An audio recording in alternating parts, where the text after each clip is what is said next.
Live from the 607, it's the Ocho Duro Parlay Hour, where we're talking everything going on in the world of sports.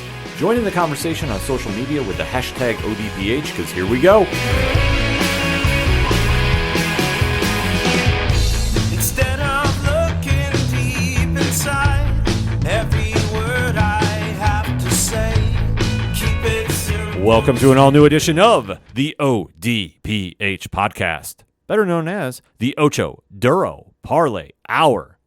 What is happening, everybody? Thank you so much for joining us this week. My name is Ken M. Joining me in studio, as always, you know him. He's the co-host. His name is Padawan J. You know, I don't think we can be in the same room together. You know, I feel it's a little hostile in here. I think we got to go to opposite ends of the building to record for the foreseeable future. Oh, my God. Well played, Pad. Thank you. If you don't know what we're talking about, make sure to check out the latest edition of 607 TWS, The Wrestling Show, on your favorite podcast provider. You'll get a little more in-depth conversation concerning that news and a whole lot more of pro wrestling topics. But you are tuned in to the sports edition of the ODPH, and we definitely want to interact with you after the show. So, Pat, where do everybody go? ODPHpodcast.com. Exactly. Everybody heads over to the website. You sign up on the social media accounts. You interact with us there. We definitely talk with everybody about the entire parlay of topics we discuss on all the ODPH programming. We also have the TeePublic store link, which last week's sale definitely was making some noise. You never know when stuff's going to be popping off there, so you definitely want to make sure to pick up some ODPH swag in the meantime. Also, check out the Patreon link. Shout out to all our amazing patrons. One tier, $2 a month. This month, they got a bonus episode of me breaking down Fear the Walking Dead, which we have not talked about this season on the ODPH. So they have exclusives, plus a little more news coming down the communication highway, so to speak.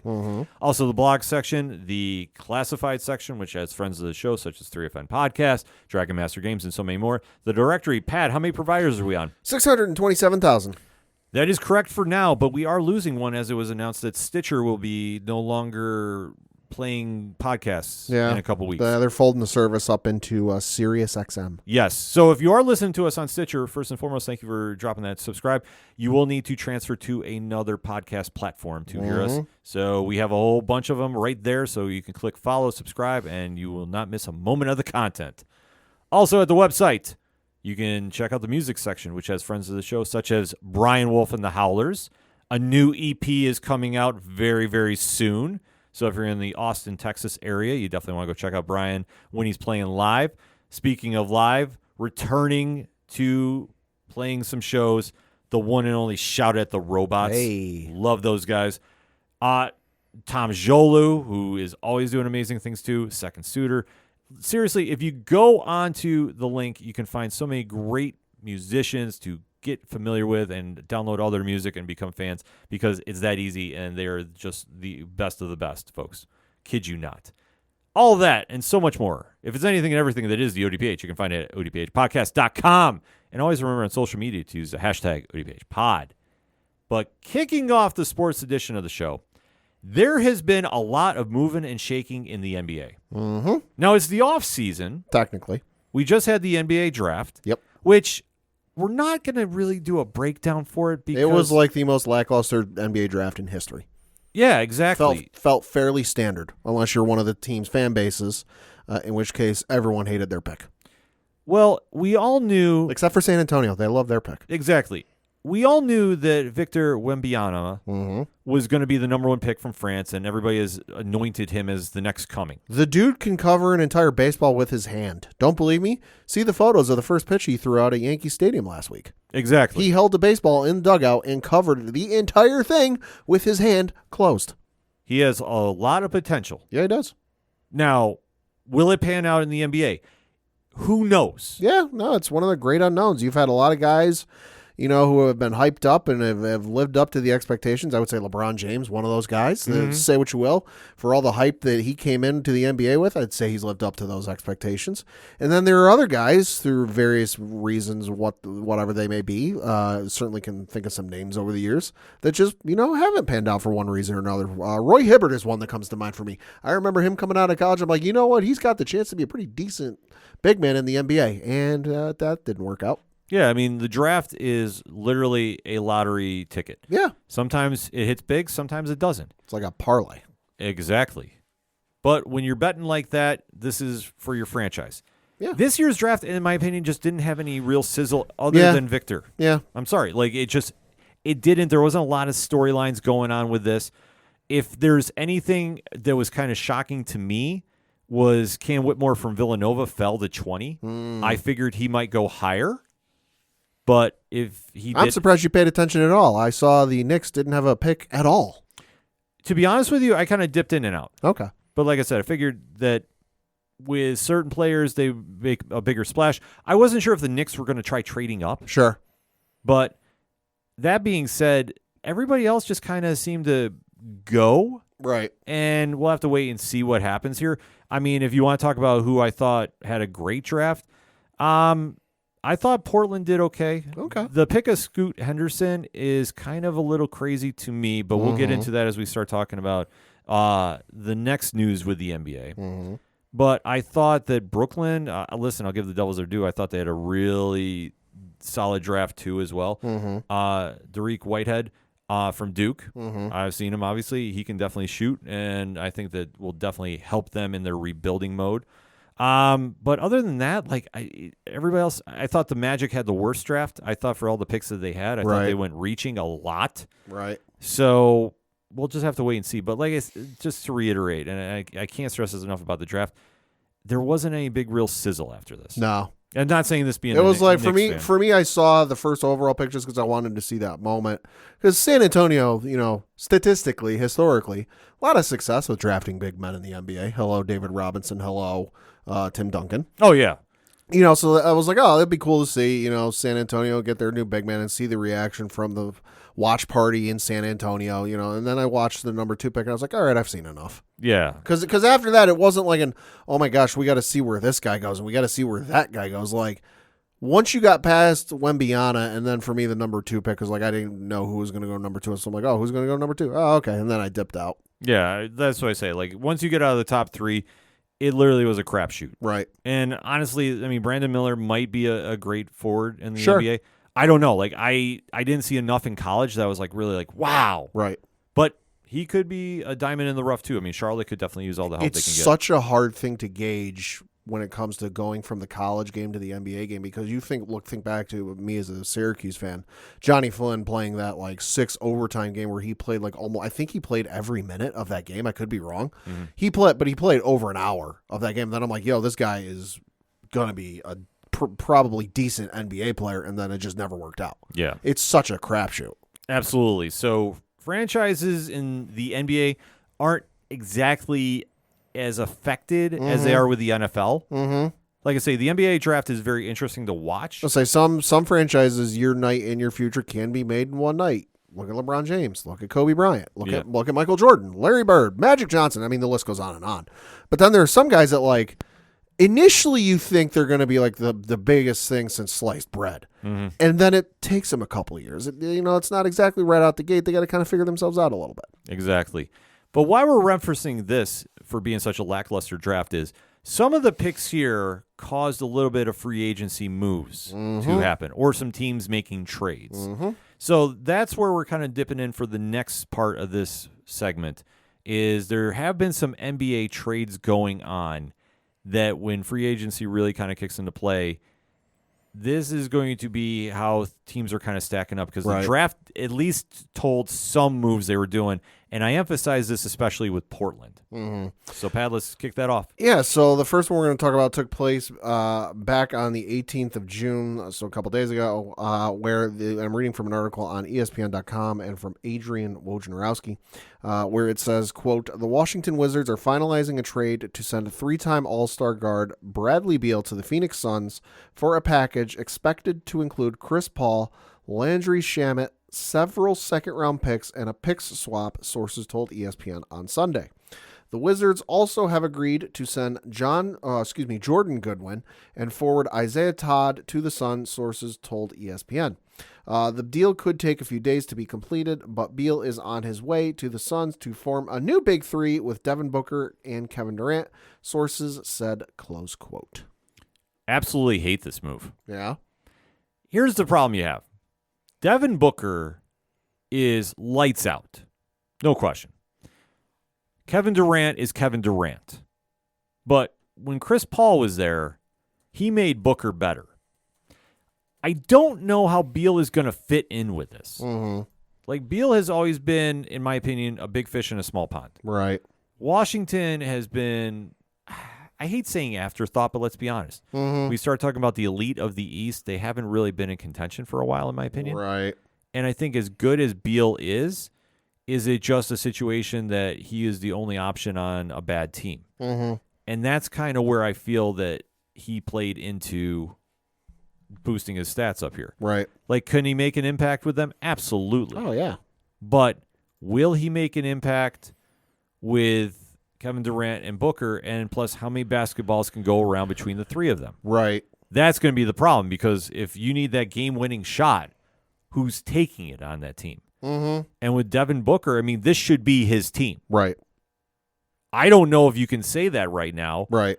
especially with Beal coming there. Mm-hmm. And then with Kevin Durant at this stage, because, I mean, talented as all can be, but we've seen this time and time again with him involved in a super team. Right. How are they going to handle the mental toughness of the game? I mean, it's going to be interesting to see. I'm looking at Beal's stats from last season. He had 23.2 points per game, 3.9 rebounds per game, 5.4 assists per game, and his field goal percentage was just a tick over 50% at 50.6. I mean, for me, this is the ultimate, like, okay, you finally got what you wanted, because it feels like it's been like between 5 and 10 years that Beal has wanted out of Washington. Oh, yeah. And for various reasons, whatever they may be, it's just never happened. Whether he's seen, some sort of light and gone, you know what, I'm going to stick it out here and we're going to build something to win. Or just they've talked him out of it. It's been the ultimate will they, won't they. And now it's finally happened. So, but all right, you got what you wanted. You got out of Washington. You're in a potential contender in Phoenix, which does it make the team better? I mean, Bradley Beal is younger than Chris Paul. So on paper, yes. Mm-hmm. Chris Paul ain't exactly the Chris Paul of old anymore. So on paper, I think it makes them slightly better. Will they be better? I mean, time will tell. It's hard to say. And can Devin Booker be the leader and be the captain of that team to lead them to the promised land and an NBA championship? I don't know. He's a good player, but is he leadership material? We got to see. Yeah, that's a big question mark right there. Is we saw last year Phoenix should have ran away with this. Yeah. And they didn't. Yeah. And granted, Bradley Beal is an upgrade over Chris Paul at this stage. But with that dynamic, Paul is more known for his assists than anything. Yep. Beal is known for his shooting. So how is this all going to play out? Because if all three of these gentlemen are going to be successful, they're going to need to cut their shots down so everybody gets their turns. Looking at Chris Paul's stats, last season he averaged 13.9 points per game, 4.3 rebounds per game. His field goal percentage was 44%. His assists per game, 8.9. He almost doubled what Bradley Beal did. Exactly. That's the big question mark I have about this. Beal, I think, is in a good situation here. Well, it's better than Washington. It's better than Washington, but I think he would have been better suited to go somewhere else. Sure. I just think with Phoenix trying to make a super team again, and obviously they're not done talking moves. Right. I think they're asking for trouble. I really do. Yeah. I mean, they have a talented team as all can be. Yeah. But at the end of the day, there's only so many basketballs to go around. Right. And if you're going to be having your franchise player in Devin Booker getting shots taken away from him, right, I don't know if that's the best look. Somebody's got to pick up the assists or the lack of assists, or excuse me, they got to make up for the assists they're losing with Chris Paul leaving. Mm-hmm. Kevin Durant was real easy for him to pass the ball when you had Draymond Green down low and you had Steph Curry and Klay Thompson on the wings. Yeah. That was real fucking easy. Hell, I could make a pass to those guys and get, 10 assists a game, but Steph Curry and Klay Thompson aren't on this team. Mm-hmm. So is he going to be willing to pass up the ball? In certain instances, sure, but is it going to be an every game thing where he's like, you know what, I'm going to pick up the slack and get those assists? He doesn't strike me as that type. No. And Devin Booker doesn't either. So can Bradley Beal pick up the slack and make up for those assists they're losing with Chris Paul leaving? Maybe, but does he want to? I don't know. whole different ball game there, especially with Phoenix still talking moves. DeAndre Ayton has been a name that's been synonymous with trades. Yeah. I don't know what his value will be on the market. I mean, he's 7 feet tall. That will draw some interest. Yeah. But we saw, since he's been in Arizona, he hasn't really lived up to the hype. Right. So a lot of question marks with Phoenix about this. But when you have to compare them to the Denver Nuggets, Yeah. I don't think this move makes them better. I think it gets them closer, but I don't think It this helps. moves. Yeah, but I don't think it makes them better. I'm sorry. It doesn't pan out in my direction for that. Right. But speaking of Chris Paul, Yeah, speaking of Chris Paul, he was not done getting traded because like the next day, a couple days after, he was traded again. This time reading from an article on NBA.com. Excuse me. The article reads, quote, "The Golden State Warriors reportedly are finalizing a deal to acquire all-star guard Chris Paul from the Washington Wizards in exchange for guard Jordan Poole. Per multiple reports, the Warriors also will send 2022 second-round pick Ryan Rollins. Wonder if he's a visionary. Wonder if he's a revolutionary. And 2 future picks to the Wizards as part of the deal for Paul. Then they include a tweet from ESPN's Adrian Wojnarowski and then Shams Charania. The article goes on to say, though, the reported deal comes just a few days after Paul was traded to the Wizards from the Phoenix Suns in exchange for guard Bradley Beal and hours before the 2023 NBA draft. So the Warriors will receive Chris Paul, the Wizards will receive Jordan Poole, Ryan Rollins, a 2030 first-round pick, which is protected, and a 2027 second-round pick. Close quote. well, Paul wants that chip. Well, this is a good spot to be in. this is a little crazy, to be honest with you. I know Chris Paul's name had been talked about getting traded as well. Separating him from Devin Booker, I don't like it, Sure. but I get it. And obviously, flipping him from Washington to Golden State, that helps a lot. Yeah. Kind of just more or less trying to think how he'll fit in with Steph Curry and Klay Thompson. Mm-hmm. But at the end of the day, I think this is going to work out better than people think. I do too. Just for the simple fact he doesn't need to shoot. No, he doesn't. So, in case you're wondering how this is going to work, ESPN's got their depth chart right now, they being the Golden State Warriors. They've got Chris Paul at point guard, Steph Curry at shooting guard, Klay Thompson at the small forward, Andrew Wiggins at power forward, and then Kevon Looney at the center. Yeah. Which I think, now that could be the lineup barring if Draymond Green doesn't come back, but I'm banking Draymond Green on coming back. But no, Chris Paul, it's another, Chris Paul's points per game might go down from last season to next season because you're on a team with Curry, Thompson, and if Draymond comes back, you really don't need to pass. You just need to get open enough to pass the ball. Yeah. And so it's effectively load management in that you don't really got to do that much. No, the only thing he's going to be doing is making offense happen. Yeah. Which he's been doing for his entire career. Right, and especially now that he's got 2 of the best shooters in NBA history Yeah. at his disposal. He's got the Splash Brothers. Exactly. It's like a video game. Yeah, like you think about what he had with Kevin Durant and Booker, and, Yeah. and he did great there. 8.9 assists per game. But let's face it, Steph Curry is a better shooter than Devin Booker. Yeah. Klay Thompson is probably on par, if not maybe slightly behind Kevin Durant. But like if you want to say just overall 2 and 2, Golden State's better than Phoenix about this. I had to do a lookup. The record set by Bob Cousy in February of 1959 for most assists in an NBA game. That might be in trouble this year. Yeah. The record is 28. Now, Bob Cousy, 1959, he wasn't exactly playing with Steph Curry and Klay Thompson. We've seen what those guys can do in the records they've done in a game and in a quarter and in a half. Right. That record might be in jeopardy this year. Oh, easily. Mm-hmm.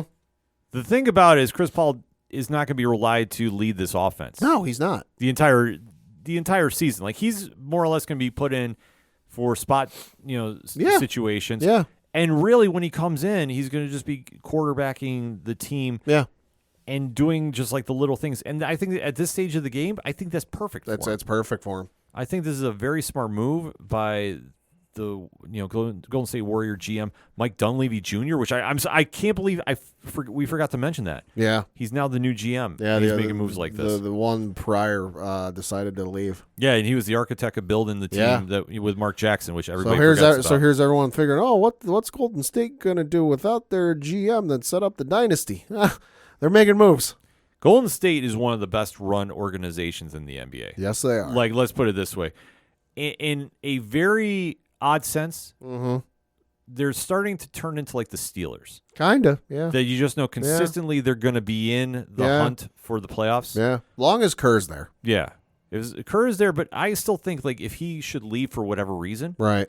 they have a plan set up in place. Oh, they have to. And I think that they understand this, and they're making the moves right now because Dunleavy Jr. had been there for years. He understands the culture there. Yeah. He understands what it takes to win, being part of this organization.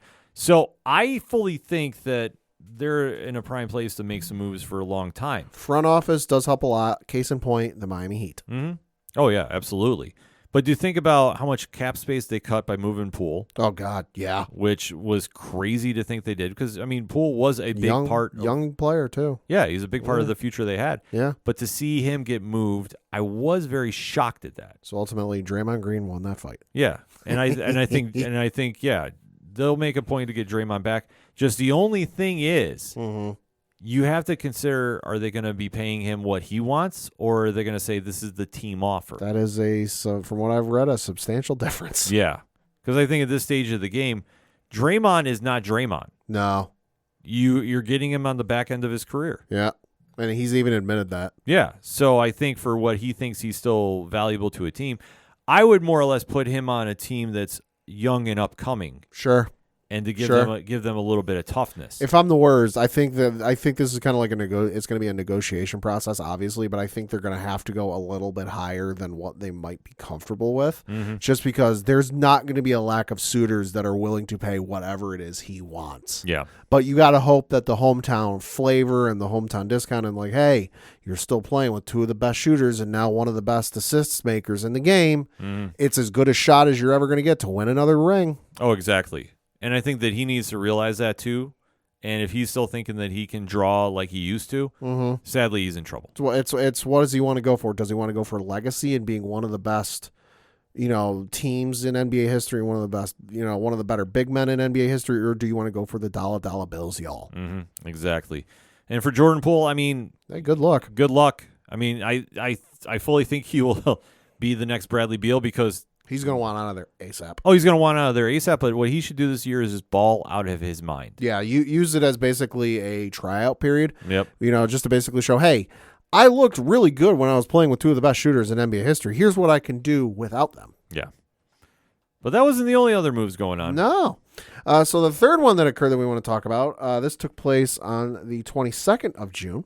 And this is, again, ESPN.com article from Tim Bontemps. And the article reads, quote, "The Boston Celtics, Washington Wizards, and Memphis Grizzlies agreed to a 3-team trade late Wednesday night that sends center Kristaps Porzingis, a.k.a. Tingus Pingus, to the Celtics, guard Marcus Smart to the Grizzlies, and guard Tyrus Jones to the Washington Wizards, sources told ESPN's Adrian Wojnarowski.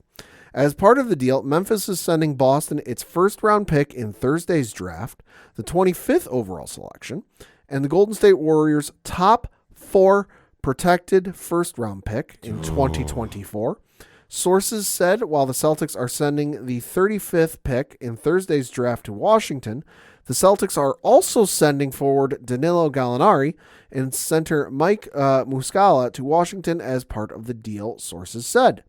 The 3-team deal came together in the minutes leading up to midnight Eastern deadline for Porzingis to opt into his $36 million player option for the 23-24 season. With the deal completed, Porzingis opted in, sources said, close quote. Well, I honestly think Memphis came out the best of all 3 teams. All I got to ask is who the fuck is this? This Tingus Pingus? I've never heard of Lativia.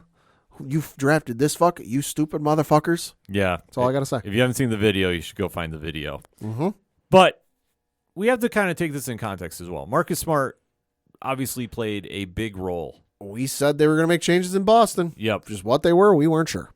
And to see him go, it makes sense. Yeah. But I think this hurts Boston a little more than they're going to realize. Mm-hmm. And I think for Memphis, this is a very, very good move. Yeah, I mean, Marcus Smart, I'm pulling it up now, was drafted by the Boston Celtics in 2014. So he's been there 9 going on 10 years. Mm-hmm. you ain't won the title there yet. You ain't going to at this point. When they had Kyrie those years and all the years after Kyrie. Sorry, it just ain't happening. So we'll see what happens with Memphis. I think it's an upgrade for Memphis. I think it makes Memphis a little bit better. It gives them another option to go with when they're on offense. So we'll see how it works out. Especially with Ja Morant being out 25 games. Yeah. You want somebody to come in there that's going to be steady, making sure they contribute and making the team better. He's not going to fill in completely for Morant. I want to stress this. No. But he's going to be somebody that I think is going to bring some stability to that team. And I think he's going to help them win some games. And when Ja gets back, I think that's going to be something that he might take him under the wing, so to speak. Right. And say, like, hey, you've now been given your last chance. Right. Like, do you want to make this happen, or are you going to screw this up?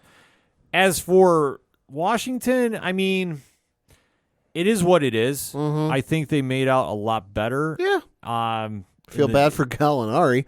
I was reading that the day after this trade went down, Gallinari grew up a Celtics fan.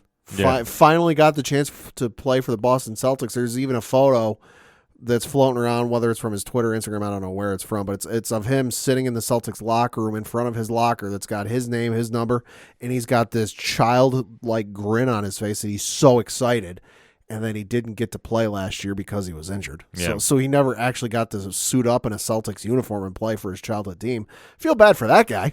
Oh, yeah. I mean, obviously, if you get a chance to play for your favorite team growing up, I mean, it's a big honor. Yeah. But I think he'll get more time and minutes down in Washington. And Probably. I think if he can find some of the old magic he used to have, I think he'll be solid. Like, it's a good veteran presence for them. Yeah, and especially right now, they're so in the rebuild mode. Oh, yeah. This is a way to get a spotlight on you, and if you're good enough to get out of there, they're going to get you.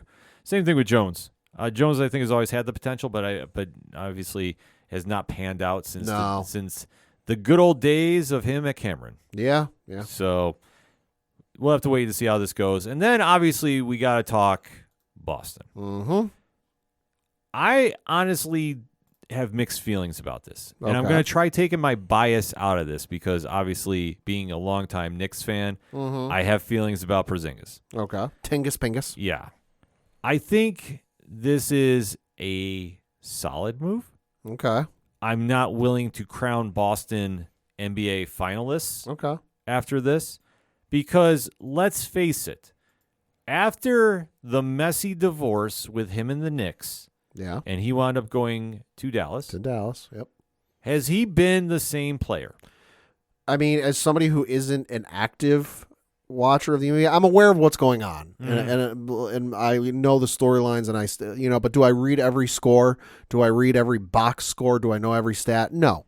But as somebody who passively pays attention to the NBA until it gets to, say, the dunk contest and then playoffs, I have not heard anything about him improving. I mean, I'm looking at his stats.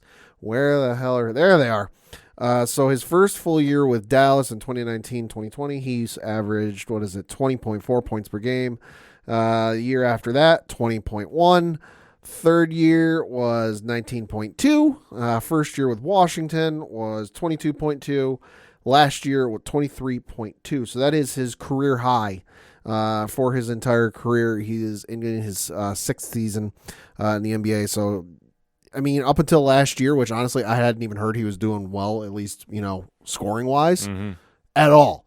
So it seems like he's kind of plateaued. Oh, yeah. No, he's plateaued. I mean, since he came in the league in 2015, this will be his fourth team. Yeah. And for being the guy that was supposed to be the savior of the Knicks. The unicorn. Yep. And how things went very, very south. Like in the worst way possible. Uh-huh.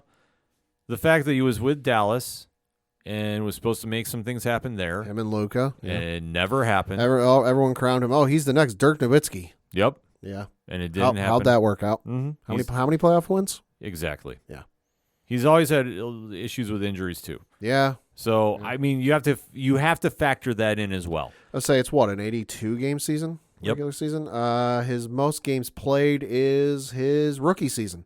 With New York, where he played 72 games. Sophomore was 66. Junior season was 48. Senior season, which was the first one in Dallas, he played 57. Then his second year in Dallas, he played 43 games. Third year in Dallas, he played 34. games with Dallas, and then obviously he split that time with Washington, where he played 17 games with Washington. So you average that up about 40, somewhere 40, 50. And then last season, his first full season with the Washington Wizards, he played 65 games. So that being said, I don't think that he's still the same player everybody wants to believe he is. Nope. And I'm sorry, like if you're in Washington, big fish, small pond. Same thing here. I don't think he's going to be one of the main key components of the Celtics. I think this is a name that they can bring in. Yeah. And maybe if you still have that belief that he's still the same player that's going to be making some moves, in my opinion, it's not. I mean, you're still behind Jason Tatum. Yeah. Jaylen Brown is still there as we record. Yep. So unless he gets traded, right. I just don't see how everybody was ready to crown them after this move. Yeah, I don't either. Like I say, that's one of the biggest things. I'm sitting here watching the Celtics team and going, right. This is a big move. I think we both agreed once the Celtics got bounced, we're like, all right, you need to get somebody who can help Smart and Tatum score, because that was the issue in a lot of games was they put up a decent amount of points, but then it was a very steep drop off to anybody else on the starting five who scored. So your answer is to get rid of one of your scores and add Porzingis, which, okay, he scores, but that's just changing puzzle pieces. Exactly. That's not adding anything. It's not subtracting anything. You're not helping yourselves. Yeah. So, like I say, I'm not ready to crown them just yet as NBA finalists. I'm not saying they're going to win the chip. Right. I think it's a solid move. I think it's the same results as this past year. Yeah, I think at best. Until you show me otherwise, I don't see cause for anointing you. Yeah, this move does not move the needle that much. No. It is a noteworthy because of his history, but at the end of the day, it's not going to make the move that I think everybody wants it to. No. And then that was all the big moves that happened, but there's still a few players that are being speculated about. Okay. And one of which raised the eyebrows of draft night, is one Damian Lillard. Oh, yeah. From Portland. Say it's the annual Dame watch. Because set your watches. Because with the drafting of a new point guard, it's now up in the air of what's going to happen with him. And kudos to him on this. He has never asked for a trade. Nope. He's taking the Matthew Stafford approach. Yep. He's going to stay there until they force him out. And it's a shame because he has all the talent in the world. He has just asked for help. Yep.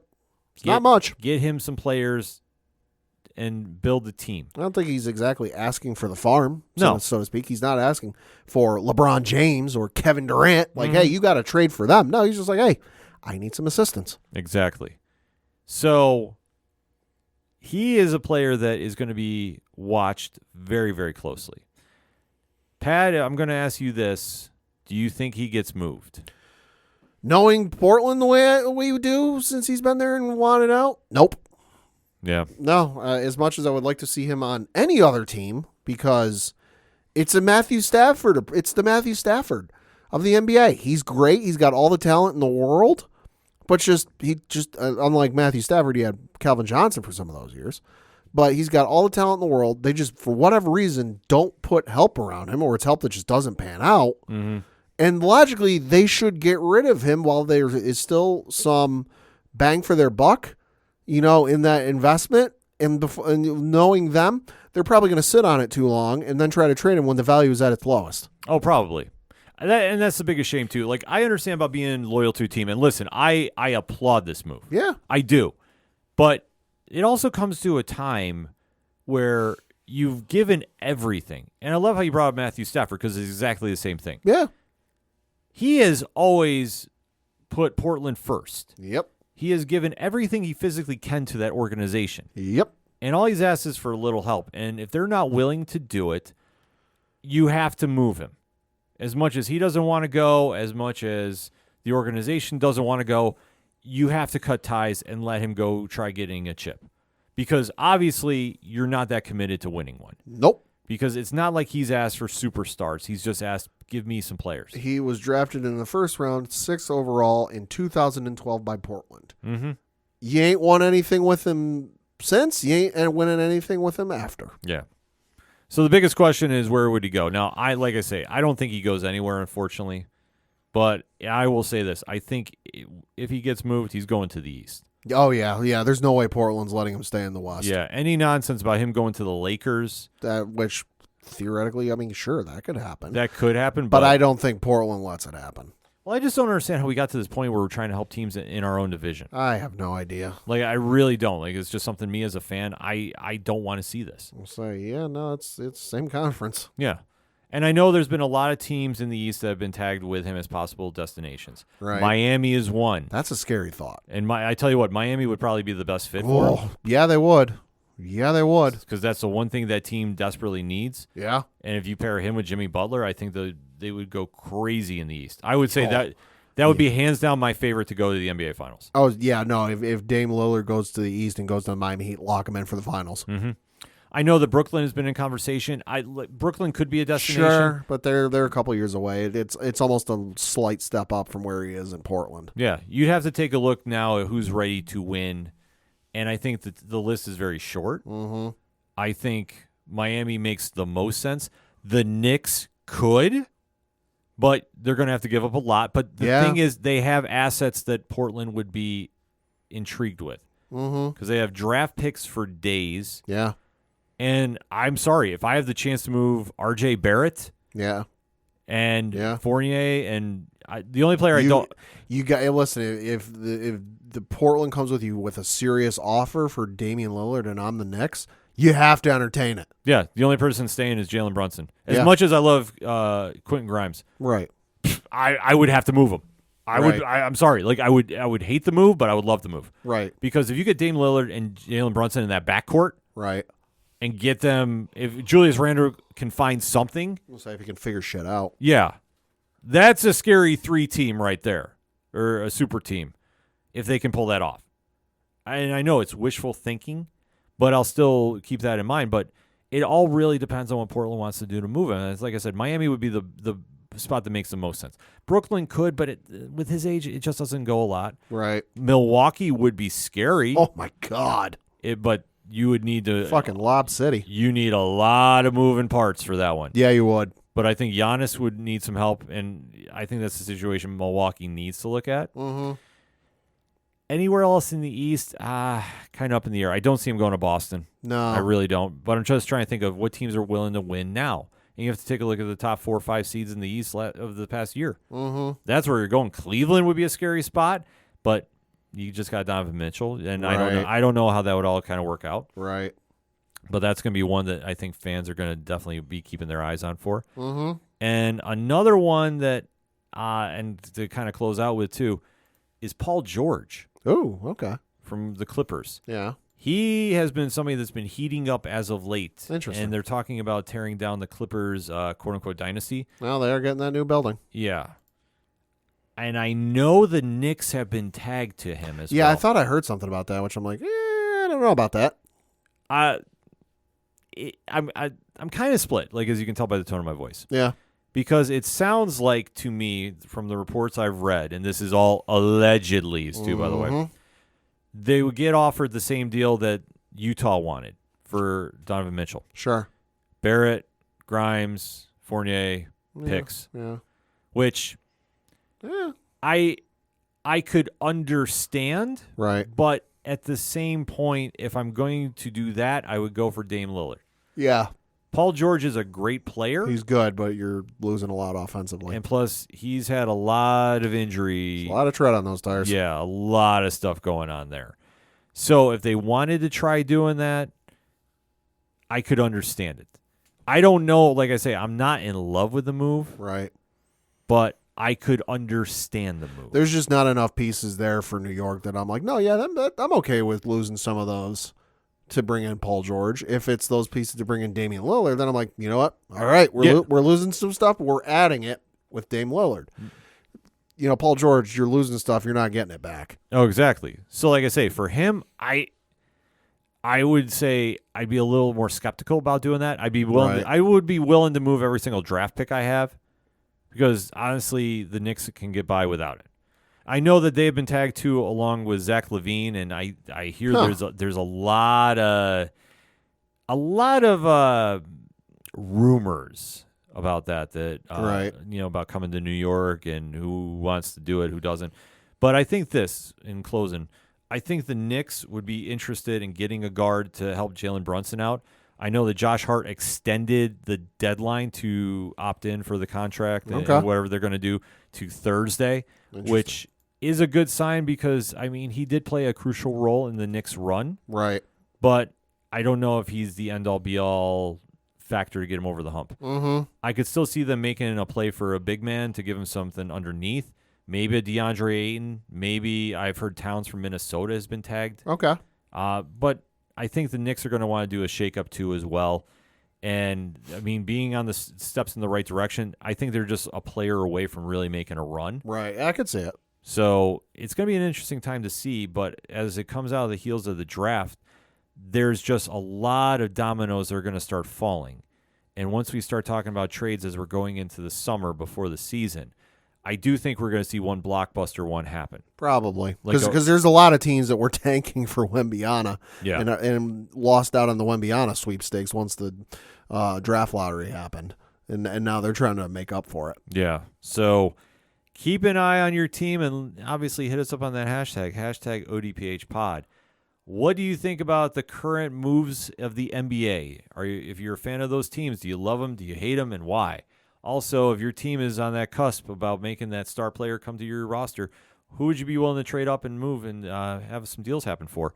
And then what's your thoughts about the NBA draft? Like I say, I didn't want to spend a lot of time on it because there really wasn't a lot of sizzle. But other than Wembanyama, who else is in there that you think is going to be the star player that we're going to be keeping an eye on for years to come? That being said, we're going to take a quick break. We'll be right back. You ever wondered what comics Mark from Vale is into? What Zach from Left Behind's favorite MCU movies are? Well, Metalcore Nerds is the show for you. My name is Sean Mott, and here at Metalcore Nerds, we cover the latest things in pop culture, whether it be Star Wars, Marvel, DC, AEW, and everything else in between. You can listen to the show every Monday on Adobe Howl at 7 p.m. Eastern, or find it anywhere you find podcasts after it debuts on the radio station. Coming back for another segment on this edition of the ODPH podcast, and it's time to talk a little bit pro wrestling. Let me talk to you. Yeah. This week, the WWE takes over England and is at the O2 Arena for one of their premium live events. Yep. And has now elevated this pay-per-view, as I will always call it, premium live event, it just isn't working for me, to one of the marquee shows of the year, as we always refer to the Royal Rumble, WrestleMania, Survivor Series, and SummerSlam. This has now made its way into that level, and this is the Money in the Bank pay-per-view. Yes. Now, Pad, how would you describe the Money in the Bank for our listeners? So, in case you're not familiar with what the Money in the Bank is, it is a briefcase that is suspended over the ring in the air where you have, 5 competitors? I know one match is ranging from 5 to 7. 5 to 7 competitors in the ring in a ladder match where, in typical ladder match fashion, you have to climb a ladder, get whatever's suspended above the ring unhooked, and you have to hold on to it. That's keyword because we know there's been some instances both independently and in WWE where somebody's dropped said contents and shenanigans to the ending. But you grab whatever content is being suspended above the air and you win the match. Mm-hmm. So in this instance, with Money in the Bank, it is a briefcase, and inside said briefcase, air quotes, I don't think there's actually anything in there, but the idea is that with that briefcase, you get a title opportunity of your choice anytime, anywhere, whenever. Mm-hmm. So you could cash this in at a house show. You could cash this in, on an episode of Monday Night Raw, Friday Night SmackDown, or hell, even NXT. You could cash it in at any of the pay-per-views. Hell, you could do like Seth Rollins did and cashed in at WrestleMania and shocked the hell out of everybody. You never know. It's one of the most intriguing ideas for a match and let alone pay-per-view. Mm-hmm. And now it has kind of grown into a star-making moment. Yeah. For majority of the time. Yeah, they ran the stats on Monday Night Raw last night where the men have got a 74% success rate with cashing in Money in the Bank. Women, it's currently at 100%. Yes.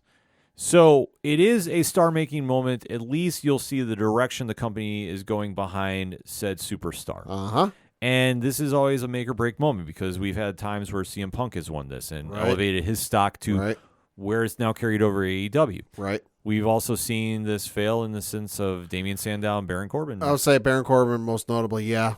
cashed it in on a random episode of SmackDown that we're like, I remember that year, like, everyone was speculating what was going to happen, and we're sitting there going, oh shit, he just cashed in. Oh, he lost. Whoops. Yeah. So it's not always guaranteed success, but it is an idea of who the company is really getting behind going into the calendar year. Mm-hmm. And this year's lineup has been very, very stacked for both the men's and women's. Yep. So we will definitely be talking about that. But with Monday Night Raw, that was kind of the final send-in to the show. Yep. Pat, I know you caught the show, so let's talk about it. Yeah, fairly standard episode of Raw. I mean, they're going overseas to London. I know they'll be doing a house show on Thursday over in England. And then Friday Night SmackDown, I forget where, but I know Friday Night SmackDown is going to be over in England, as well as Monday Night Raw will be after the pay-per-view, will be over in England as well. So the show was nothing stellar in terms of like in-ring work. There were some good matches, but you could tell they were very safe because they didn't want any of their big stars that were being featured in, because like I know Cody had a match and Finn Balor had a match. So it's like, okay, those are two of your marquee names for this pay-per-view. You don't want to have a freak injury happen. So the matches weren't anything blow you away, but there was some great stuff. I mean, you had the promos Finn Balor did on Seth Rollins. Amazing work. Oh, my God. If you haven't seen anything from Monday Night Raw, watch that promo Finn Balor did. I got chills up my spine. You had the debut of one of the most anticipated WWE superstars of all time, Cody Rhodes' dog, Pharaoh. Yeah. Pharaoh showed up backstage. But no, the episode was fine. It wasn't like a home run. It wasn't, it was fine. For what a go-home show, it was a little lackluster, but then when you think, okay, they're going over to England, they're doing a house show, they're doing, SmackDown there, they're doing Raw there, and the pay-per-view, you kind of sit there and go, okay, I understand why they did what they did. There was another key element of the show that I definitely want to touch upon just for a quick bit. And that was we saw the NXT champion Carmelo Hayes come on the show. Yes. Was involved in a skit with Seth Rollins. Yep. Seth Rollins had him at ringside as basically, hey, thank you for what you did helping me on NXT last week. And then Finn Balor came out, tried to attack Seth Rollins and tried to use a chair, but Carmelo Hayes grabbed that chair before he could use it. Mm-hmm. And this wound up leading to a match between Carmelo Hayes and Finn Balor with Finn winning. Yeah. But this doesn't hurt Carmelo one bit. No. And this is one thing I want to bring up that has been very under the radar amongst fans. The interaction between WWE and NXT has been very noticeable if you've been watching. Well, and according to the reports, Triple H is directly working with Shawn Michaels. Shawn Michaels is still booking and still running NXT, but Triple H has a hands-on approach when it comes to NXT, which I think is going to work to the NXT superstars' benefit, because how many times did we see, through one reason or another, male and female superstars come up from NXT to main roster and it just didn't click? Oh, sure. Because Vince was hands off. Kevin Dunn was hands off. Hey, Triple H, that's your pet project. That's your baby. You build these guys up. Just know we're going to change them when they get to the main roster. Sure, we got the whole Vince nonsense, which every week, he's making changes backstage. He's making changes back. Whatever, But Triple H has got a hands-on approach with Shawn. Obviously, they're friends. Obviously, they're going to work together. They're on cordial terms. They talk. I think it's going to work to the benefit of there won't be that disconnect like we saw with the Karrion Kross first go round. Right. Where he was on NXT. He's this dominant force. He's beating the hell out of everybody. And then he's in a gladiator suit made out of leather or whatever the hell it was made out of. Yeah. We won't have disconnects like that. No, but I think what he's been doing, and this is a smart marketing tactic. Yeah. When you feature wrestlers that are in NXT on Friday Night SmackDown, the Monday Night Raw, you're also reaching an audience that we've always called on 607 TWS the WWE universe. Yeah. The universe marks the ones that only watch Raw or SmackDown. Right. Only. That is a real thing. Oh, yeah. Introducing these NXT superstars on the shows is now opening that niche audience into the product that we've known about because we watch all wrestling. Right, and also vice versa, bringing in the main roster talent down to NXT is bringing a benefit. Sure, Baron Corbin's not as big a name as Seth Rollins, but it's still getting a bump in the number of people who watch. And that's then leading to folks reacting to and giving, because how many times did we see somebody from NXT make a debut on the main roster to crickets? Yeah. I mean, Apollo Crews comes to mind. For as much as I like his in-ring stuff, I remember his debut and nobody gave a shit in the audience. Mm-hmm.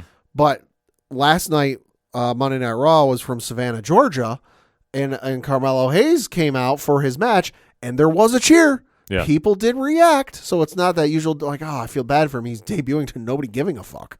Well, the fact that they're doing the integration like this. Yeah. And you're seeing just the mesh of superstars going on all shows. Yeah. It's raising the mystique of NXT to the casual audience. Mm-hmm. It's raising the ratings, Yeah. which is smart because obviously, and we're not going to get into it because I just don't have the time for it, of how AEW is beating them in the Wednesday Night War, quote unquote, because Right. it was the developmental brand and all Right. that jazz. Triple H and Shawn Michaels are making this as viable as they can, that fans are going to want to tune into all three shows. Right. And you're starting to see that in the ratings. Now, we've never lived and died by the ratings, but it is a good temp in the room. Right. And hey, if you want to start throwing stones at that house, NXT last week beat Collision. Uh-huh. That is a very big telling sign. When your developmental brand beat your A show, B show, however you want to define it, depending on which camp you fall on with AEW, NXT beat you. Uh-huh. And I think because they've been getting smart and just mixing everybody in, Yeah. that now that audience that was so niche and only watches Monday Night Raw, I knew a few people. are now tuning in to just see what's going on with NXT. Yeah. Are they going to be staying consistently? We have to wait and see. I think it'll depend on the storylines and the matchups. But I think they've been smart about doing this. Yeah. And especially with where I think things are going with Survivor Series, and I know we're months away from that. I think we're going back to all three brands. That was some of the best storylines recently that I would love to see come back. Oh, I would too. Now, obviously, that was born out of the circumstances in half of the roster trapped over in Saudi Arabia for various reasons. There's a whole bunch of reasons, and none of them are firmly clear of what happened. Right. But all we know is that, including the announcing team, couldn't get back from Jeddah, Saudi Arabia, to wherever the hell SmackDown was supposed to be. So that led to what was it? I think it was Bryan Danielson taking on Adam Cole on an episode of Monday Night or Friday Night SmackDown, which then led to NXT invading, because everyone's like, "Oh yeah, stay out. Nobody needs you here," and then NXT invading SmackDown and kicking the shit out of them. Like, hey, all right, you know what? Let's make this three brands. Yeah, and I fully see we're going there. Yeah, I hope so. That was great. Yeah, so that is just kind of my takeaway from Monday Night Raw, and I love how they've been doing this because I'm curious to see what the viewership is going to be for NXT. Yeah. Like I say, not saying they need to be Collision or Dynamite or anything like that. Right. But does it sustain? I love to see how the Carmelo Hayes effect worked. Right. And it's not just him, because people are going to tune in and see other WWE superstars that they see on Monday and Fridays. Right. But I just want to see how this is starting to grow, because that's a story that people are not talking about enough. Because Carmelo also on Friday Night SmackDown last week. Yeah. So interesting Yeah. little tidbit to follow up as Yeah. we're going into Money in the Bank, Yeah. which is taking place this Saturday, 3 p.m. Eastern Standard Time on the Peacock Network. And we are going to be breaking down the card because it is one that I think is very, very stacked from top to bottom. Yeah, it is. So let's get into it, Pat. Yeah, so this is taking place from the O2 Arena. There are 7 matches on this card. I'm going to be reading them from bottom to top on the Wikipedia page. I will give my guess, and I'm sure you'll give your guess as to what opens and what closes the show. But the first match we're going to talk about is one that was just announced just last night on Monday Night Raw. And this is for a singles matchup for the WWE Intercontinental Championship, where you have Gunther defending his belt against Matt Riddle. Smart move. Yeah. Riddle is kind of in this flux situation. I know there's a lot of rumors of when Randy Orton's coming back, are they going to do something? Yeah, hearing some hearsay and rumors. Yeah. In the meantime, though, Gunther needs an opponent. Mm-hmm. Riddle is very, very qualified for it. Yeah, he is. It's going to be a fun match. It's going to hurt a lot for Riddle because I hope they bring extra packs of ice for Riddle's chest. Yeah, but this is going to be Gunther all day. Yeah. And then where he's going to go for SummerSlam, that's going to be the interesting question. Yep. Because this could be a situation Drew McIntyre comes back There have been rumors of him too. at some point, or we go to Sheamus as well.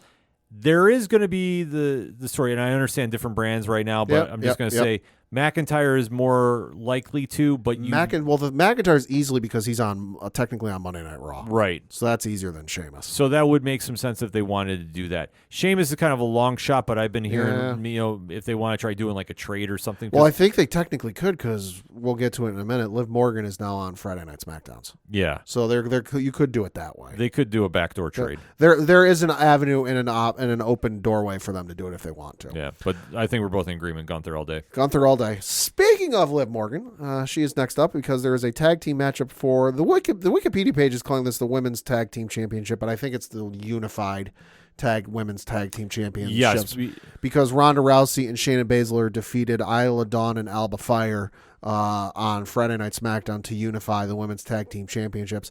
For now, they're carrying 2 belts, although I imagine we'll get a redesign at some point down the road here. We'll get a redesign, and I'm going to say this. I think this is good if one thing happens. Uh-huh. I want to see Ronda Rousey go to NXT. Okay. I want to see her and Baszler, if they're still champions, go to NXT. I think that's the idea. Yeah, because I think that would be something to really add to some prestige to the belts. Yeah. Because now, obviously Triple H is making this a forefront, and I love it. Yeah, I do too. But I want to see this go to NXT at least like once a month. Boy, how the eyes that would go on NXT for that. Oh, Oof. yeah.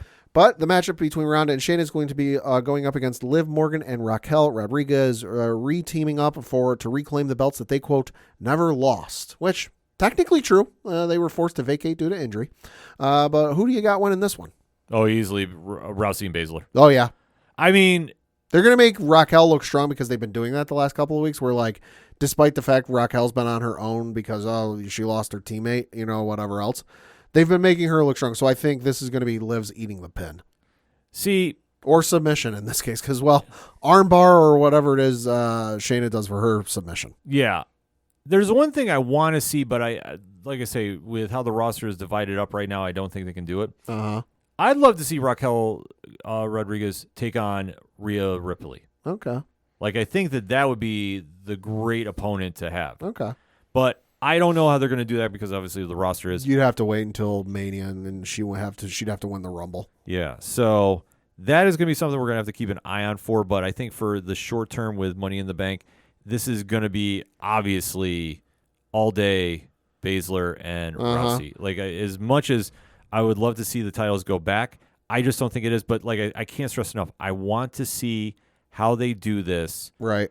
And I want to make sure that if they're going to beat Rodriguez and Morgan, then that's when you see Rousey going to go to NXT and just wrestle. Like I said, it doesn't have to be every month, but I want to see them go there because I think that was something that they should have done when they introduced the titles first. I think that was the idea, and then NXT turned around and goes, you know what, fine, you don't want to give us the tag titles, we'll make our own. Yeah, which I love that idea too. Yeah. No, I think it's going to be Shayna and Ronda as well. Mm-hmm. Next up, in a tag team matchup, you've got the Bloodline Civil War. Bloodline with Roman Reigns and Solo Sikoa, along with Paul Heyman in their corner, taking on Jimmy and Jay Uso. The best storyline in pro wrestling. Hands down. Possibly history. It might be. It's getting there. Yeah. How they keep reinventing this to keep it fresh and exciting is just a testament to the writers. 3 years in. Paul Heyman, Roman Reigns.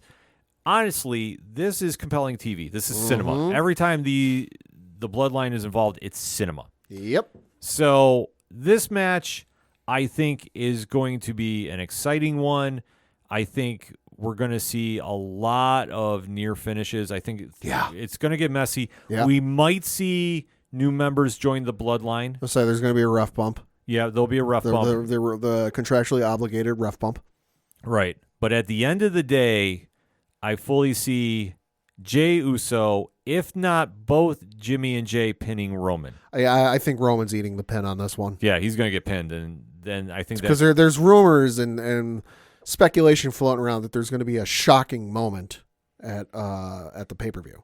You know, what it is has not been said. Excuse me. But that's going to be my guess because Roman is technically lost or technically not won with the DQ finish against Seth Rollins, but he has not lost in over 3 years. You know what would be absolutely crazy is if he's standing in the center of the ring and the Rock's music hit. Oh, That'd be wild. in front of that crowd. Oh my God. Yeah. That'd be crazy. Like I'm just saying, just the music hits. He doesn't have to come out, but if they want to kind of tease something. Yeah. I can see that happening. But Yeah. I fully think it's going to be setting up. The Usos are going to win this regardless. Yep. And then I think we have to watch SummerSlam. Like I said, I'm going to call a triple threat. Okay. It's going to be both Usos against taking on Roman. So Jimmy versus Jay versus Roman. Yeah, I could see it, because Paul Heyman and Roman Reigns like to pull those strings, Yeah. make matches happen. I want to see this. But, yeah, it's going to be a great match. And then next up is a singles matchup for the World Heavyweight Championship with Seth freaking Rollins defending his belt against Finn Balor. Well, here's the question, Pad. Yeah.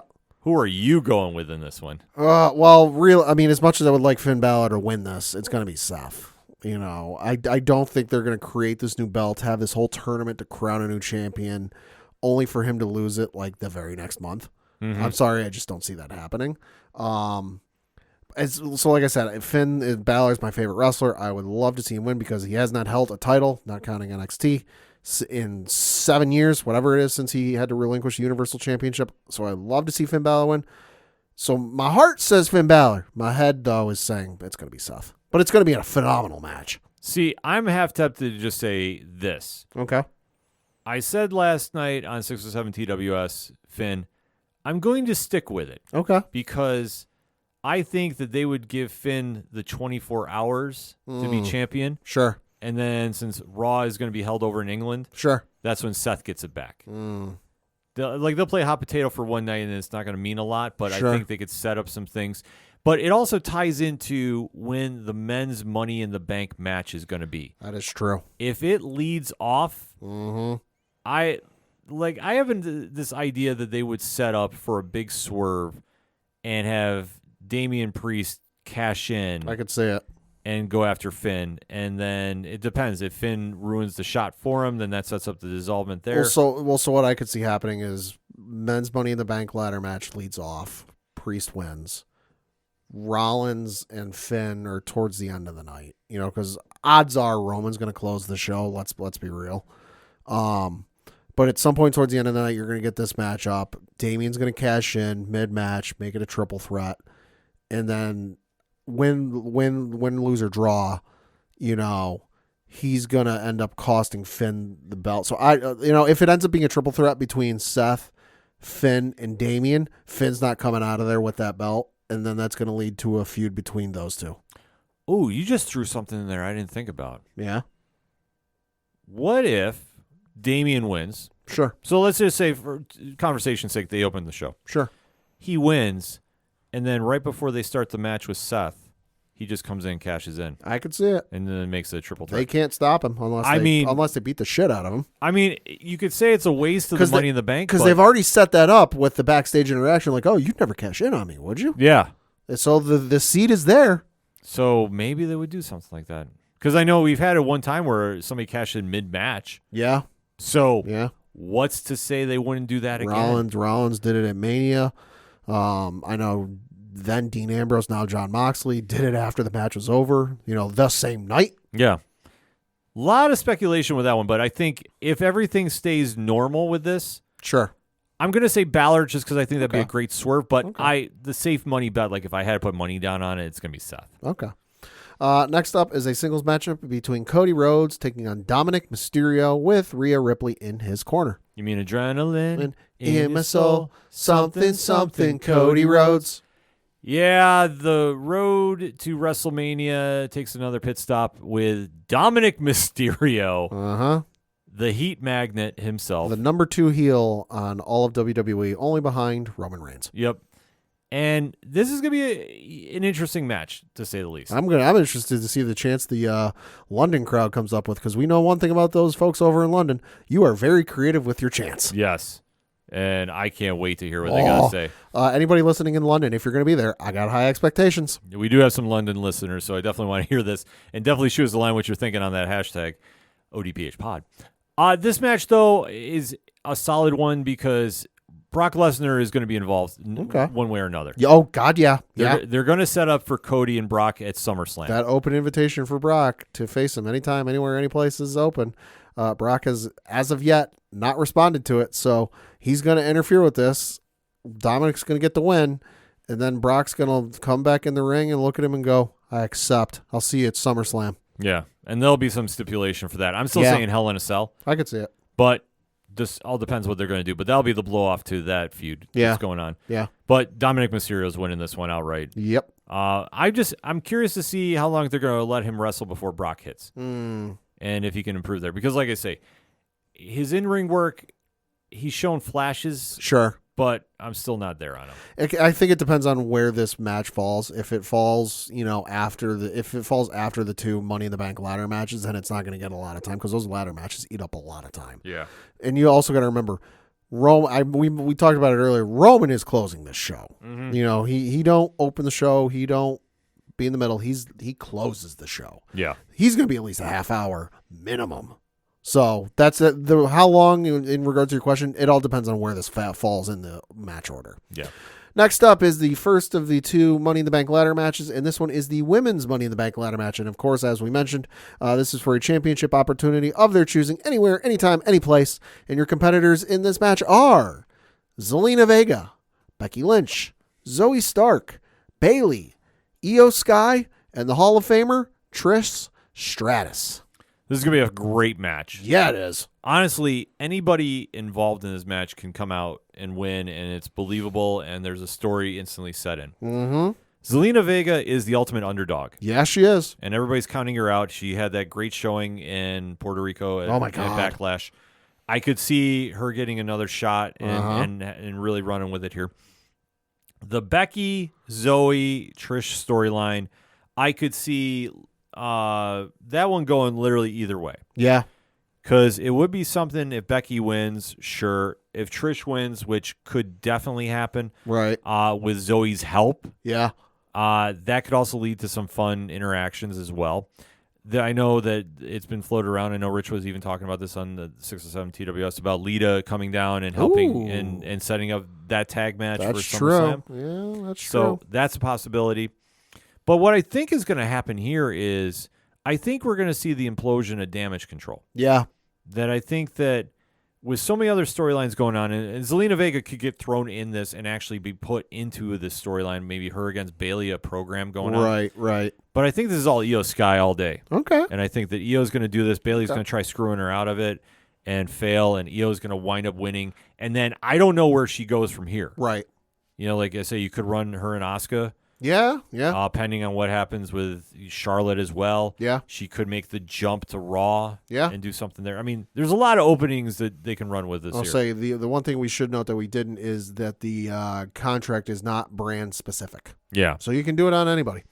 I think it's going to end up being Zelina Vega. I think it would have been somebody else, but then you had the situation in Puerto Rico happen with the reaction Zelina got, and that I think that changed some things. It's like, hey, you know what? Let's give her a shot with this. Yeah. I can see anybody else in this match winning, though. I just think it's going to be, the ultimate underdog. Because let's face it, Zelina Vega is the only person in this match that does not have an active feud or an active, quote-unquote, hatred going against each other. Becky Lynch is hated by everybody else in this match except for Zelina Vega. Mm-hmm. Io Sky and Bayley, things a little, Tension there. Trish and Zoe Stark, they hate Becky Lynch. Mm-hmm. Zelina's kind of the only person like, I don't have a mark on my back with this. Yeah. And lastly, certainly not leastly, you've got the men's Money in the Bank ladder match, which of course is gives you a championship opportunity of your time, choice, anywhere, any place, anytime. The competitors in this match are Ricochet, Shinsuke Nakamura, Santos Escobar, Butch, Damian Priest, Logan Paul, and L.A. Knight. Yeah. Let me talk to you. Uh-huh. This, in my eyes, comes down to 3 competitors. Okay. I think this is going to be Knight, Priest, and Paul. Okay. It's nothing against Butch until they revert his name back to Pete Dunne. Please. I think the fact he's in this is a big moment for him. Hey, it's a good rub. But I think until they decide to make that name switch, I don't see him getting the shot here. Nakamura is an interesting one because he doesn't really have a storyline. He's been featured lately. Sure, they could give it to him, and it's believable, and I wouldn't doubt it. The same thing can be said for Ricochet because now he's going back to singles because Braun Strowman's out with injury. Right. So that said, I think now is who you're going to make a star. Mm-hmm. Who's been on the cusp? Who can use it to go over more? Right. And I think the safe money bet is LA Knight. Yeah. But here's the question. Okay. He wins. Okay. He's on SmackDown. Sure. Are you going to have him stay on SmackDown and then eventually challenge and lose to Roman? Nope. Or are you going to have him jump ship to Monday Night Raw and then he faces Seth? That's my choice. See, it's also a situation of does he need the belt or the briefcase? They'd be smart to. Oh, they'd be smart. The man got his name chanted at the Saudi Arabia press conference, and he wasn't even there. Yeah. He was. Let's be clear. He was in Saudi Arabia. He was away at his hotel while the press conference was going. He was. He said he was interviewed by Chris Van Vliet, who he told Chris, "I was 2 miles away at a hotel, not even watching." And somebody tagged me on Instagram, and I was like, "Okay, yeah, sure. It's probably like 3 people." And then he watched a video and goes, "Oh my God, no! It's actually like the entire crowd." Yeah. I think if he's going to win this, I don't know if I would do Money in the Bank. Okay. I would much rather see him get the United States title. Okay.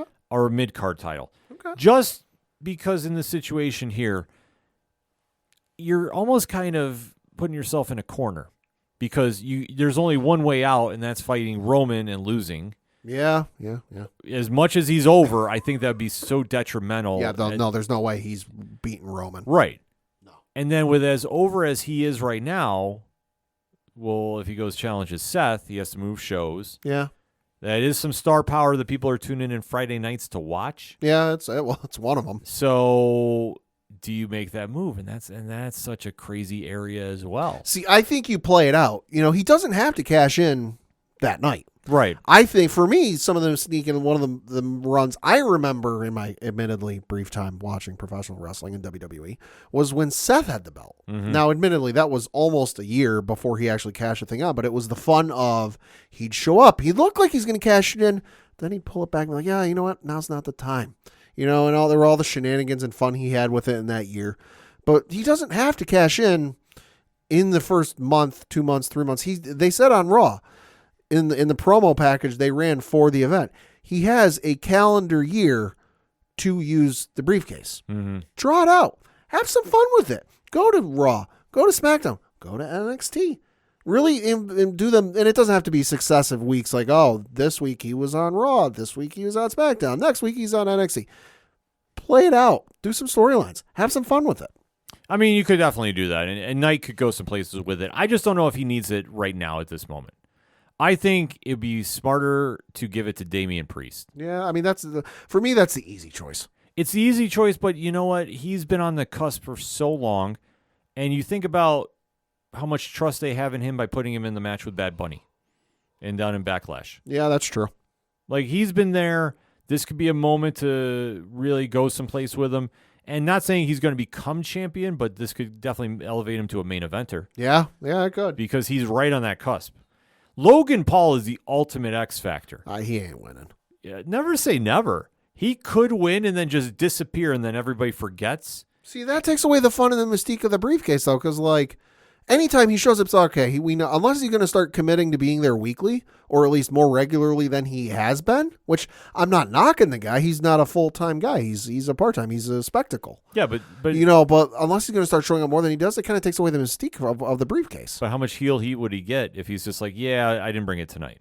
Yeah, I didn't. He'd dive into there. Fill it full of bottles of Prime. Exactly. Like he'd go some places with it and just tick the internet off. Oh, redo the John Moxley Seth Rollins bit where Moxley filled it with green slime, but in this case it's Prime. Yeah, spray somebody with Prime, and when they open it, yeah, do something like that. Like that'd be good. Like I said, he would have some fun with it, and that's what I said. Like you could give it to him, and it's believable because he'll just disappear. Oh, and he'd feature it every week or however often his podcast is. Oh yeah, that'd be fucking front and center. Yeah, he'd have it there. It would be, like I say, it would be like a Dominic Mysterio heat magnet. Yeah. People would be losing their minds because he's like, oh, he's disrespecting the belt. He's doing this, blah, blah, blah. Not to say he would become champion. Right. But right. Let's think about it. If he just magically showed up on Monday Night Raw months down the road, yeah. Nobody's looking for him, boom. I'm telling you, that's a possibility. Like, so if they don't give it to Priest or Knight, he's winning it, and that's what he's going to do with it. But I think that you're in an assessment it's going to be LA Knight. Yeah, LA Knight. I'm taking Damian Priest. Yeah. but it's still going to be a fun card nevertheless. So Yeah. make sure to hit us up on that hashtag ODPH pod. What is your thoughts about Money in the Bank? Who you got getting the briefcase from the men's and women's matches? Who you got for the rest of the card? And let's talk about NXT a little more, shall we? Because they got some really interesting stuff in the works. Big show tonight as we record. Yeah. And if you're looking for more pro wrestling content, make sure to go drop that follow, subscribe to 607 TWS, The Wrestling Show, on your favorite podcast provider, because we're doing more deep dives into independent pro wrestling, such as AIW, GCW, and we're talking with no strings attached about AEW. So you're getting all that pro wrestling talk to you. So much content you can find. We got to talk that pro wrestling. That being said, we're going to take a quick break. We'll be right back. Hey guys, it's Alan Dunford here from Top Hat Studios, co-writer and co-creator of Pocus Hocus and Grandma Chainsaw, and you guys are listening to the ODPH podcast. Gotta be down to the punch, 'cause they can't bring me down if I'm already under the ground. Coming back for the final segment on this edition of the ODPH podcast. Pad, what you got? Got a couple things to talk about. Obviously, first of which is the local minute. And we got to give some shout outs to the Binghamton Rumble Ponies and the fans. Because as the Binghamton Rumble Ponies, who are, of course, the AA affiliate of the New York Mets we have here in Binghamton, posted on their Facebook account 5 hours ago today as we record. It reads, quote, "Thank you, fans. The Binghamton Rumble Ponies, AA affiliate of the New York Mets, are proud to announce a 52% increase in year-to-date attendance at home games this season. The Rumble Ponies have drawn a total of 77,636 fans in this season. Quote, "We are so appreciative of our fans' incredible passion and support for the Rumble Ponies," said Binghamton Rumble Ponies General Manager John Bain. "Our aim has been to improve every aspect of the fan experience when they come to a Rumble Ponies baseball game. We can't wait for fans to enjoy more great memories at Marabito Stadium throughout the rest of the season," close quote. And then from Binghamton Mayor Graham, he said, quote, "More and more people are heading to Marabito Stadium to catch a Rumble Ponies game this season, making downtown Binghamton even more of a destination. The team's rising attendance is a testament to the direction of the new ownership and years of public and private investments that have made the ballpark one of the best in the Eastern League," close quote. Fans from all over come to see the Ponies play, as so far the Rumble Ponies have welcomed fans from 31 states, as well as Canada and the United Kingdom. Oh, let's go. Close quote. They include some stuff. It says, "Join us the second half of the season, which begins Wednesday at home. Tickets are available online or by visiting the Visions Federal Credit Union Starting Gate box office." So, hey, to the fans that have attended Rumble Ponies baseball games this year, kudos to you. You know, it's always great to hear stories like this because, remember, it wasn't too long ago that the team was on the chopping block. The chopping block, and there was talks of the team was on the chopping block, and then there was talk of previous ownership moving the team to like Delaware or some crazy place like that. But to see how the fans are turning out, and we'll be honest, Pat and I can both give self-testimonies here. Yes. Every time we've gone to the Ponies Stadium, it's been a fun time. Oh, it's been amazing. And if you haven't been to the stadium in a number of years, whether you're not the biggest baseball fan or you were turned off by the product, seriously, go down to the stadium. It is a night and day difference from what it used to be. Yeah. On the field, off the field, in terms of what they offer for food, you know, some of the merchandise that's there. You know, you'd go there, all right, there's the peanuts, all right, there's the popcorn, all right, there's the hot dogs. Like, there's so much more there than what used to be. They've made, the seats are incredible. The video board they've got out in the outfield between right field and center field is incredible. They've got, you know, the newer video board out in left field, which gives you like the pitching information, to like statistics of like how many pitches they've thrown and balls and strikes and all this crazy stuff. It's awesome to see. So if you have the chance, get down to the stadium and go check it out. And in case you want to get down to the stadium and check out a game, they are in town this week. But before that, we'll look at the recap from their games this past week. They were on the road playing Akron. They had a game on Tuesday, the 20th, where they won by the final score of 5-2. Won on Wednesday by the final score of 4-2. won on Thursday by the final score of 8-2. They had a doubleheader on Wednesday. They won the first game by the final score of 4-3. Second game was a makeup from a game that was postponed back on 4:30. They lost that by the final score of 4-2. Lost on Saturday by the final score of 4-3, and then lost on Sunday by the final score of 5-3. This week they are in town playing the Hartford Yard Goats. They start the series this Wednesday, June the 28th at 6:35 p.m. Eastern. They also play them again at 6:35 p.m. Eastern on Thursday.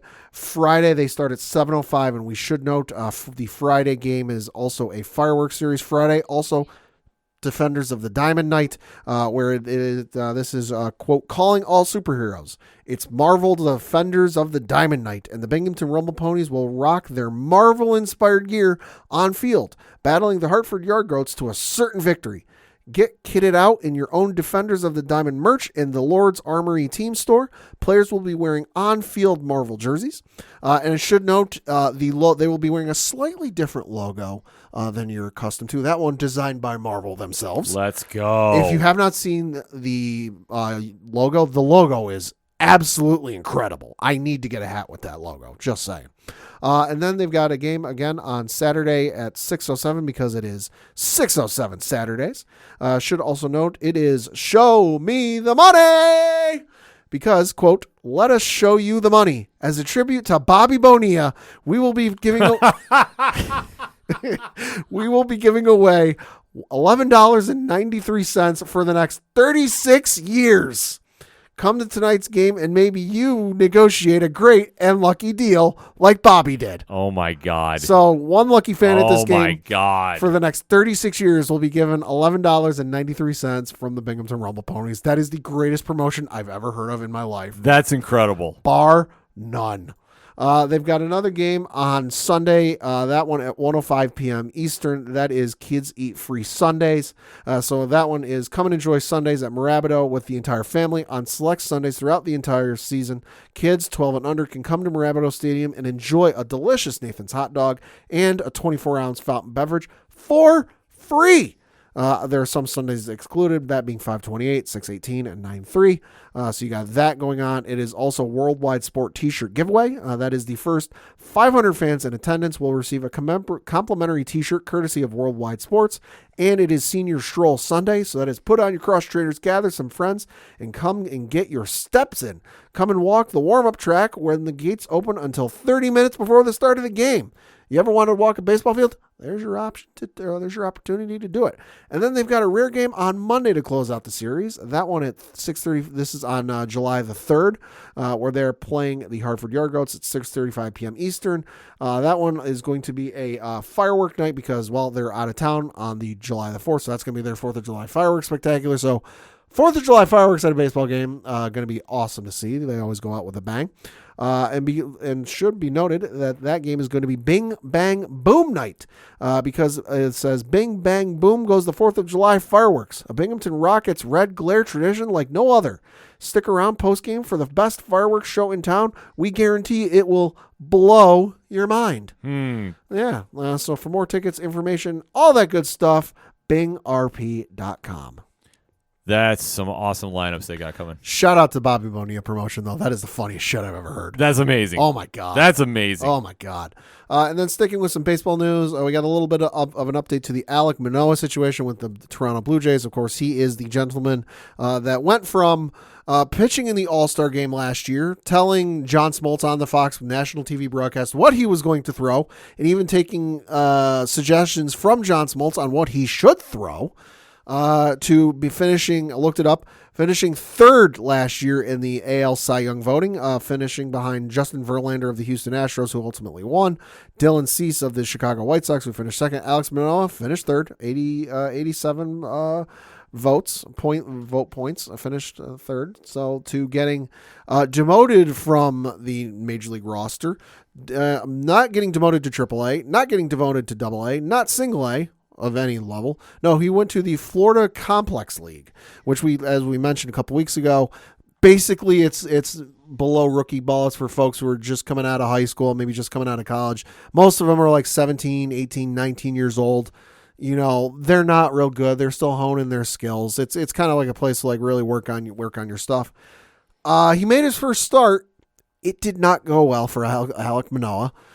So reading from an article on ESPN.com, it says, quote, Toronto Blue Jays starter Alek Manoah was hit hard in his first game after returning to the minors, allowing 11 runs over 2 2/3 inning in a rookie-level Florida Complex League game Tuesday. The Blue Jays sent the struggling right-hander down on June 6th after the 2022 All-Star and AL Cy Young finalist couldn't get out of the first inning against the Houston Astros. Pitching for the FCL Blue Jays against the Yankees at New York's minor league complex, he gave up 10 hits, including 2 homers, 2 walks against the lineup comprising players who were mostly 17 to 19 years old. After Manoah, 25, allowed an RBI single to Hans Montero in the first, Roderick Arias hit a second-inning 3-run homer that cleared the approximately 30-foot center field batter's eye. Arias, 18, received a $4 million signing bonus in 2022 from the New York Yankees, so he ain't been around long. Manoah needed 26 pitches, including 15 strikes in the second. Manoah was chased after giving up 6 more runs in the third that featured an opposite field 2-run homer to right by Kiner Delgado. Manoah was booed by Toronto fans after allowing 6 runs and 7 hits in 1/3 of an inning on June 5th in his 7th straight losing decision. He went 1-7 with a 6.36 ERA in 13 starts after going 16-7 with a 2.24 ERA in 31 starts last season. Manoah has allowed 45 runs in 58 innings. He allowed 55 runs in 196 2/3 innings in all of 2022. He went 9-2 with a 3.22 ERA in 20 starts as a rookie in 2021, close quote. I don't know what the hell's wrong with this guy, but dude needs a lot of work. There's a lot of work that needs to be done with him. I feel no shame about this either, because this is a dude that when asked about pitching in the playoffs during the 2022 season, he said, quote, I've had some coaches who have said pressure is what you put in tires. This is just baseball. Just have to go out there and have some fun, close quote. Yeah. How's that pressure working? Not so good by the way it's sounding there. Nope, not wishing ill on the guy, but listen, for all the shit you've talked and all the bullshit you've spit out of your mouth, especially about Yankees and Garrett Cole and Aaron Judge, you ain't putting up the numbers to back it up, dude. No, absolutely not. Wishing ill on the guy, but hey, when you talk this much shit, you got to back it up. Absolutely. So there is some 2 points I want to bring up. One, and I apologize if anybody heard some noise going off. Maybe it's just me, but Twitter has been popping up with more reels. Oh, interesting. Yeah, like for some reason. Interesting. So if anything was heard, I apologize. Okay. Because I was trying to call out because late breaking, it has been announced when your New York Rangers are going to be kicking off their season. And the first game for the Blue Shirts is going to be in Buffalo on October 12th, and they're opening at home against the Arizona squad. Okay. Well, currently the Coyotes. We'll see where they end up. Yeah. On Monday, October 16th. Oh, interesting. So the schedules are now coming out for everybody's teams. So if you are interested in checking that out, and, obviously your hockey team matters, but let's face it, this is why we don't talk any other hockey on here. If it ain't the Rangers, we don't give a fuck. Yeah. That's the gist of that, folks, because if it's not Rangers, we don't care. Yep. And I make a very big point to say this because I always get told, you guys should talk more hockey. It's like, yeah, but no. We don't care. You're a Rangers fan? I'm a Rangers fan. A little biased. Yeah, we're very biased. So you're not going to hear anything right down the middle. It's going to be very, very Blue Shirts heavy. So like I say, the season is kicking off in October. I was hoping it was going to be around New York Comic-Con time so I could go to the home opener, but I'm going to miss it by a day. Darn. Which, it is what it is. But they'll be 2-0 by the time they get to the MSG, so it'll be a fun time to catch to check them out. And like I say, I don't know, just Twitter's just been acting up lately. Yeah. Like I say, I hate it when I sign in to go check something and a reel pops up. Yeah, that happens. Little peek behind the curtain of how we're doing the news here today. But to close off, too, I want to read off a press release that came to us straight from the WWE. And that is Jackie Redmond is to join Monday Night Raw and Premium Live Event kickoff shows. Hey! Quoting the press release from WWE, WWE has announced that Jackie Redmond will be taking on an expanded role with the company beginning this Saturday, July 1st. Redmond will serve as a backstage interviewer for Monday Night Raw, along with Byron Saxton. Additionally, she will join Kayla Braxton to co-host the WWE's premium live event kickoff show with Booker T and Peter Rosenberg.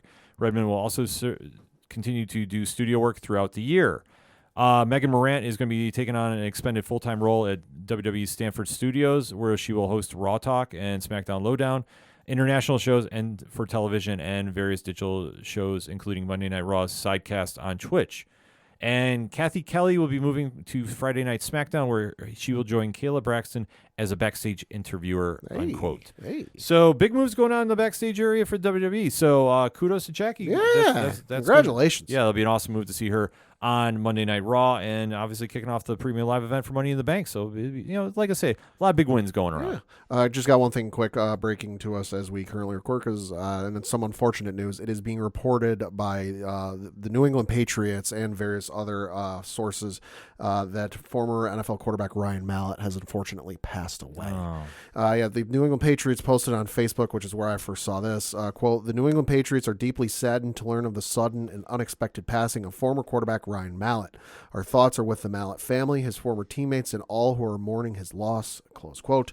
Mallett, who was, of course, a Texas player, he played for college at Michigan for 1 year, was at Arkansas for 2 years before he was drafted in 2011 by the New England Patriots. He was with the Patriots from 2011 to 2013, Houston Texans from 2014 to 2015, and then the Baltimore Ravens from 2015 to 2017.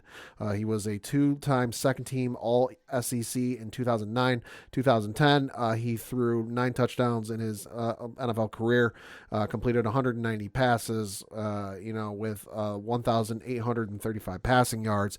It is being reported that it was an accidental drowning in Destin, Florida. So thoughts and prayers to him. And I remember him, being drafted by the Patriots and thinking, maybe it was one of many in a long list of players that I thought, maybe this is the guy they're going to get and groom for when Tom Brady eventually leaves. And none of them ever did. But hey, I remember him and some good times up there in New England. So definitely some thoughts and prayers and well wishes to his family. Yeah, absolutely. Yeah. Tough loss. That's a very, very tough loss. Hate ending the show like that, Yeah. but obviously we want to pay some respect. And like I say, our deepest condolences out to his family, friends, and fans all over the world. I remember him. Hell of an arm for a quarterback. Great arm. Yeah. So obviously our deepest condolences here from everybody at the ODPH. Yep. For that being said, for anything and everything that is the ODPH, you can find it at odphpodcast.com. That's it for this week for sports. So for the one only Padawan Jay. In lieu of my normal ending, given the circumstances, rest in peace, Ryan Mallett. I'm your host, Ken M. Thank you as always for listening to the ODPH podcast, better known as the Ocho Duro Parlay Hour. See you next time.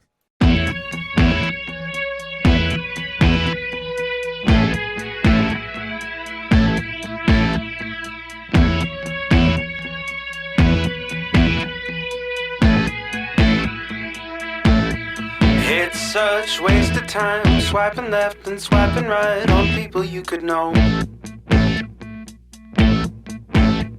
'Cause anyone who's worth a damn be worth way more than a picture could ever show. You could find the right light, find the right angle, and never find your soul. And it can feel like a losing battle, and this plot is full of holes. This modern way of finding love just makes me feel so alone.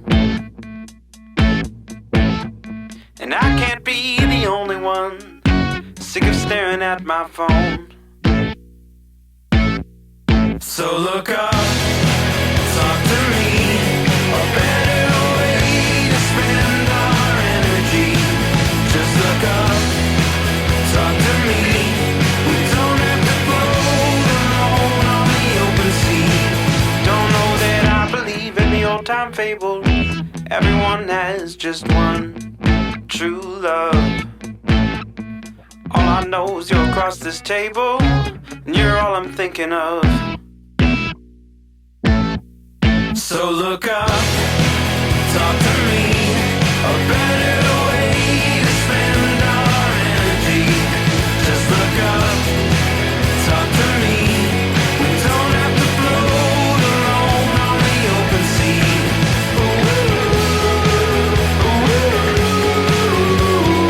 Talk to me.